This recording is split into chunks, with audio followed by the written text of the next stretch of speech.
Most will never feel it. That subtle but life-altering shift. The quiet knowing that something ancient within you has turned over. You didn't just survive, you passed. And if this speaks to something deep in you, share your thoughts below or pass this along to someone who might need it.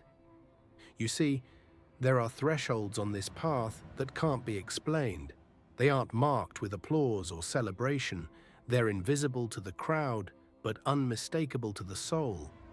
Today we begin to reveal what it looks like when you've crossed one of them. Not everyone makes it here, not because they're unworthy, but because they're unready. And readiness is never about age, status, or success. It's about surrender. You didn't chase this. You were chosen for it. Here are the first signs you've passed the hidden test. The kind only 0.111% ever touch in this lifetime. You no longer need to explain your soul. There was a time you'd bend yourself into clarity for others. You'd water down your depth so they wouldn't feel small beside it. But now, you've stopped translating your truth for the unready. You speak less. You speak simpler. And when someone doesn't get it, you let them not get it. That's not arrogance, that's alignment. You've outgrown the need to be understood by those not meant to walk with you. You walk away without noise. The old version of you would linger, negotiate, stay a little longer to make sure you weren't being unkind. But that version died in silence. Now you sense when energy turns. You feel when the room is no longer honest. And you leave, not to prove anything, not to teach a lesson, but because you've learned yours. You've passed the test of overstaying in what no longer reflects you. You're no longer performing healing. You've stopped trying to look spiritual. You no longer obsess over fixing every flaw or proving how evolved you are. Your healing is quiet now, personal. You allow messy moments without shame. You don't need every wound to be witnessed to be valid. You've passed the threshold where healing is no longer a badge, it's just breath. You've stopped fearing stillness. There was a time silence felt like failure, like nothing was happening and you were falling behind. But now you understand stillness as sacred. A pause is no longer panic, it's presence. You don't rush out of the void anymore. You sit inside it, knowing that emptiness is how divinity reshapes form. You've passed the test of forcing motion. And now, you move only when moved by something real. First, they ignore you. Then they laugh at you. Then they fight you. Then you win. Mahatma Gandhi. By the time you realize you've passed the test, you're already too far from the version of you who feared it. You don't feel victorious, you feel quieter, lighter, more alone, but not lonely. Something clicks into place and suddenly, you're no longer reaching for proof. You just are. The shift is internal, not loud, not shiny, no medal, no crown. But if you know, you know. You stop asking the world to verify you. You don't need mirrors anymore to believe in your reflection. You've passed a gate that doesn't announce itself. And now the rest of the world feels foreign. You find yourself uninterested in revenge. Once you dreamed of coming back stronger just to show them, to prove you were always enough, to walk past the doubters with your head high, glowing with receipts. But now, you don't even think about them. Your rise is no longer a response to their rejection. It's just what happens when you stop shrinking. You've passed the test of needing external redemption. You realize the most powerful closure is peace. You trust your intuition more than their logic. They taught you that facts were superior, that reason should override feeling. But your soul speaks in frequencies, not spreadsheets. Now when something feels off, you move, even if there's no reason yet. Even if no one else sees it. You've passed the test of blind trust in systems that weren't built for your kind. You follow the whisper now, not the map. You're no longer addicted to urgency. The world told you hustle or die, move fast, don't pause, don't wait, don't reflect. They sold you stress as success. But now your tempo has changed. You're slower, but more precise. You don't chase what doesn't call you. You let the noise pass like a train you're not getting on. You've passed the test of false deadlines. You realize divine timing doesn't rush. You feel strange in rooms you once wanted to belong to. You used to crave their approval. You wanted to be seen, celebrated, chosen. But now you sit there, aware of the performance, the masks, the shallow current. You feel how loud the silence is behind their words. You don't judge them, you just don't resonate anymore. And that emptiness you feel, it's not loneliness, it's proof you've expanded beyond the script. You've passed the test of wanting to fit in. The world hasn't changed, you have. And the contrast is jarring at first. You'll walk into old places and feel like a ghost in your own story. You'll sit with old friends and hear your past self echoing in their conversation. But you don't respond anymore. You've grown too silent to be summoned back into a role you outlived. They might call you distant, detached, different. Let them. Only the rarest souls know this path. It's not loud, it's not obvious, but it's real. And if any of this strikes a chord, feel free to share what's stirring in you below. Not for attention, just for resonance. When the soul lies down in that grass, the world is too full to talk about. Rumi. There's a silence that grows inside you, not from defeat, but from depth. You no longer need to say much. You're done broadcasting your becoming to those still addicted to your before. And that's not bitterness, it's balance. This journey is not about being louder, it's about being lighter. And one of the clearest signs you've passed the threshold is this. You no longer seek to prove your worth. You used to be driven by the idea that you had to show them, show the world, show the example, show your family. Every move was secretly a rebuttal, a silent argument with those who doubted you. But now, you're just living, not defending, not performing, not seeking applause from those who never clapped for your soul, only your mask. Your worth has become self-issued, not crowd-confirmed.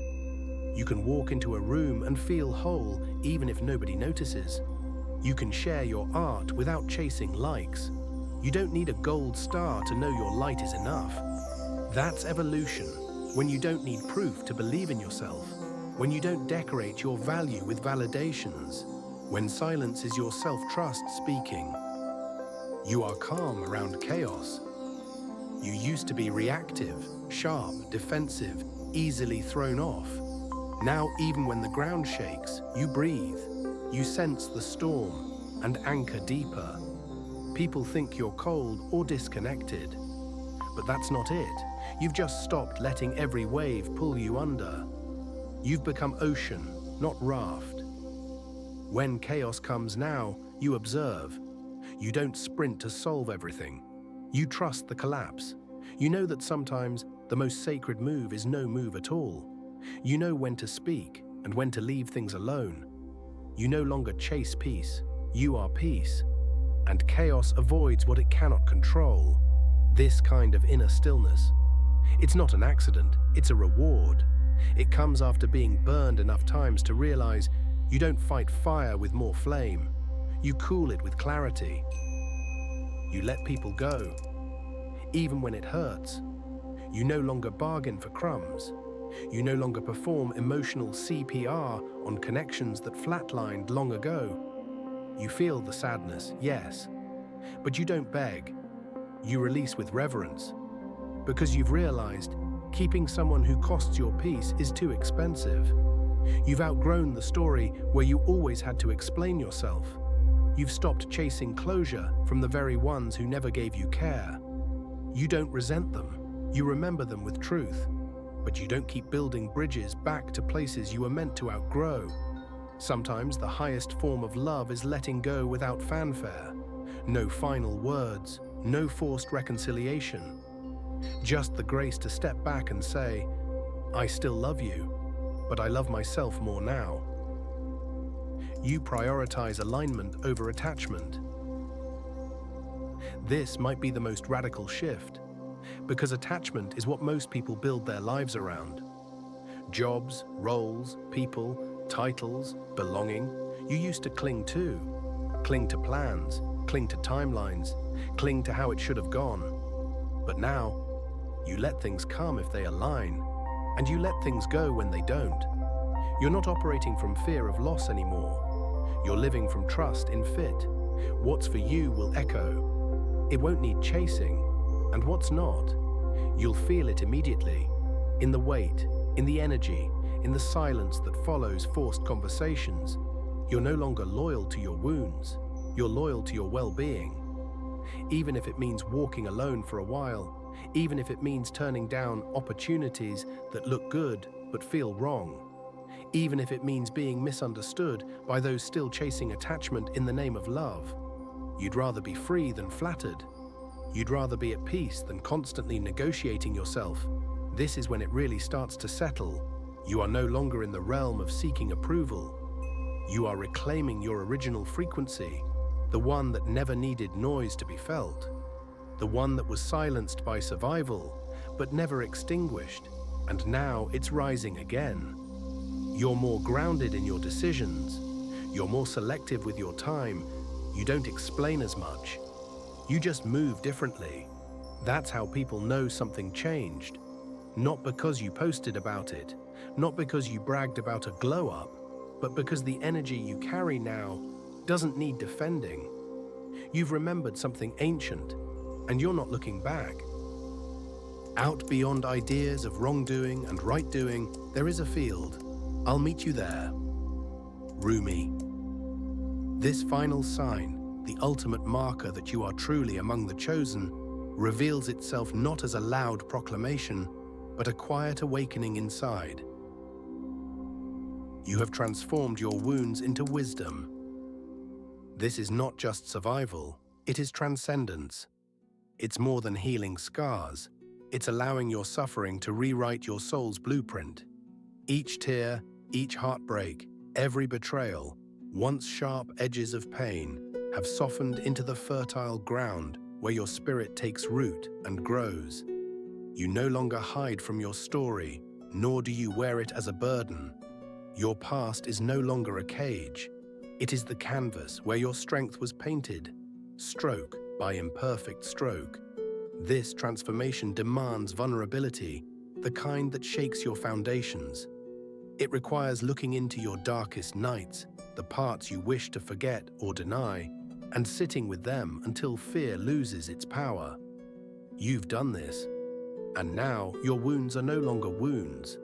They are sacred gateways, each one opening you deeper into yourself. It's an alchemy few ever master, turning leaden pain into golden understanding, shifting from victim to warrior, from lost to found. You understand now that your greatest challenges were never meant to break you. They were meant to bend you, like a tree shaped by wind, resilient and wise. The storms you endured were invitations to grow taller, to root deeper, to reach wider. This sign is the proof that you've passed beyond mere existence. You've stepped into the realm of true living, where every experience, joyous or painful, is fuel for your evolution. The world around you may still seem chaotic, unpredictable, even cruel, but inside you've found an unshakable peace, a silent center from which you face all storms. At this point, you stop seeking external validation. The applause, the approval, the endless chase for recognition, they fall away one by one. Because you found something far more valuable. The quiet knowing that your worth is inherent, that you are enough, just as you are. This self-acceptance is revolutionary. It frees you from the exhausting game of people-pleasing and comparison. You no longer fear being alone because solitude has become your sanctuary. You know that your deepest company, the relationship with yourself, is where true healing happens. In this space, you listen, you honor your needs, your rhythms, your truths. And from this place, your energy begins to shift, subtle at first, then undeniable. You attract what matches your new vibration, people who see you fully and still choose to stay, opportunities that challenge and uplift, paths that align with your soul's purpose. You develop a sacred boundary, a fierce but loving protection of your energy. You say no without guilt. You prioritize what nourishes your spirit over what drains it. And paradoxically, this deep growth means some things fall away. Old habits, toxic relationships, limiting beliefs, these leave your life not by your force, but by your natural evolution. You realize that loss in this sense is liberation. It's the clearing of space for something greater to enter. Yes, growth can feel lonely, but it's the sacred solitude before the bloom, the silence before the symphony. You hold both your light and your shadows in one embrace. You no longer run from what feels uncomfortable or dark. You lean in, knowing it holds keys to your healing. This courage to face all parts of yourself is rare, and that is why you belong to the chosen. So if you feel a quiet stirring within you as you read this, know it's the voice of your higher self calling. The you who has been waiting patiently beneath the surface, ready to step into the fullness of your power. You have crossed a threshold that most never dare approach. You carry the torch for those still wandering in the dark. Breathe in this truth, let it settle deep inside. Honor your journey, honor your becoming. The path ahead is yours to walk, with every step guided by the wisdom born from your scars. If this message reaches you and you find a thread of truth in it, feel free to share your experience below or send it to someone who might need it. And if you wish to support this work, your donation in the comments helps keep these messages flowing to those who need them most. You are chosen. You are worthy. You are becoming. Walk on with courage and grace. The best is yet to come.